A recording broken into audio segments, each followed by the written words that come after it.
Hi hello అండి. Easy వేలో fish curry ready చేశాను చూడండి. ప్లేట్లో చూపించిన ఇంగ్రీడియంట్స్ అన్నీ కడాయిలో వేసి బాగా వేయించుకోవాలి. అరోమా వచ్చేంత వరకు వేయించుకొని తీసి దీనిని మిక్సీకి పట్టాలి. అదే కడాయిలో ఉల్లిగడ్డలను చిన్న ముక్కలుగా కోసి ఆయిల్ పోసి బాగా వేయించుకోవాలి.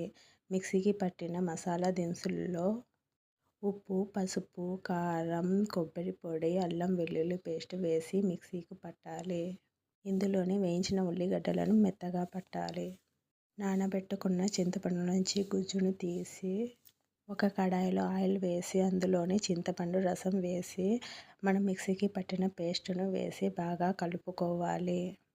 గ్రేవీ కోసం తగినన్ని నీళ్లు పోసి అందులోకి మనం బాగా కడిగిన ఫిష్ ముక్కలను ఒక్కొక్కటిగా వేసుకోవాలి.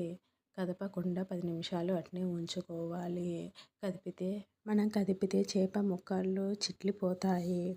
చేపలు తొందరగా ఉడుకుతాయి. అందుకని ఈ మసాలా దినుసులన్నీ చేపలకు పట్టేంత వరకు ఉడికించి చాలా టేస్టీగా ఉంటుంది. Please subscribe.